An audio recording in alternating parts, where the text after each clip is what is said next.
La muerte no siempre llega en silencio.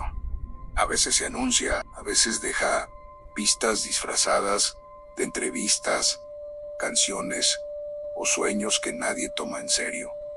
Hasta que es demasiado tarde. Esta noche, en Sombronox, no hablaremos de simples coincidencias. Hablaremos de advertencias que quedaron grabadas para siempre, de frases que parecían metáforas, hasta que se convirtieron en epitafios. Valentín Elizalde, el llamado Gallo de Oro, sabía que cantar corridos en ciertos territorios era caminar sobre pólvora. Días antes de morir, en entrevistas, se le notaba inquieto. No era miedo evidente, era algo más profundo, más resignado. En una conversación con la prensa, soltó una frase que hoy retumba como un eco macabro. Siento la huesuda muy cerquita, pero uno no puede dejar de trabajar. En México, la huesuda no es cualquier palabra, es la muerte. Es esa presencia inevitable que ronda cuando el peligro se respira en el ambiente. La madrugada del 25 de noviembre de 2006, después de presentarse en Reynosa, Tamaulipas, su camioneta fue interceptada. Más de 60 disparos atravesaron el vehículo. El hombre que dijo sentir a la muerte cerca murió horas después de haberla nombrado. Y lo más perturbador es que aquella noche había cantado a mis enemigos, como si el destino ya estuviera escrito en la lista de canciones. Abraham Lincoln no era artista, pero también sintió la sombra antes de tiempo.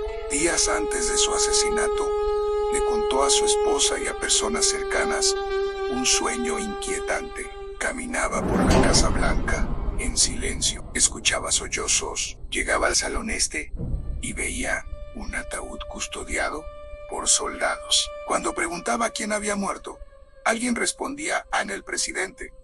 Lo mataron. No era un presentimiento cualquiera, era una escena detallada de su propia muerte. El 14 de abril de 1865, mientras asistía al Teatro Ford, un disparo confirmó aquello que su mente ya había visto. Horas antes del atentado comentó que sentía que no le quedaba mucho tiempo, como si su subconsciente hubiera cruzado una frontera invisible. Tupac Shakur tampoco temía hablar de su final. En entrevistas, repetía que no creía llegar a viejo. En sus canciones hablaba de traición, disparos y muerte, como si narrara un guión inevitable. En If Primera Die, Dos Night, lanzaba versos cargados de violencia y destino, y en grabaciones tempranas se le atribuye la frase I've been shot and murdered. En ese momento era arte, era dramatismo. Pero el 7 de septiembre de 1996, en Las Vegas, recibió 4 disparos desde un vehículo en movimiento. Murió 6 días después. Tenía 25 años, la edad que tantas veces insinuó que no superaría. Sus letras dejaron de ser ficción para convertirse en una advertencia cumplida. Jason Jiménez también habló de algo inquietante antes de morir. Semanas antes del accidente, contó en una entrevista que había tenido el mismo sueño 3 veces. En ese sueño, viajaba en una avioneta que no lograba elevarse correctamente. El avión seguía recto y frente a ellos solo aparecía una montaña. Sentía el impacto antes de despertar. Lo repitió 3 veces, 3 noches distintas. Lo narró con una mezcla de serenidad y preocupación, como si no supiera si reírse o tomarlo como advertencia. Pero el 10 de enero de 2026, la avioneta en la que viajaba rumbo a una presentación se estrelló en Boyacá. Murió a los 34 años. El sueño dejó de ser sueño, y lo que parecía una inquietud nocturna se convirtió en realidad.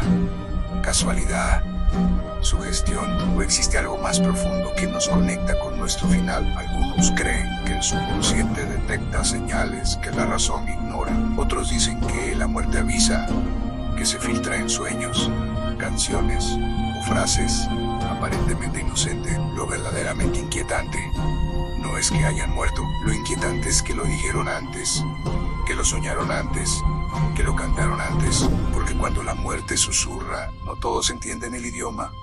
Y quizá el verdadero misterio no sea cuándo moriremos, sino si ya hubo un momento en el que lo presentimos y no quisimos escucharlo.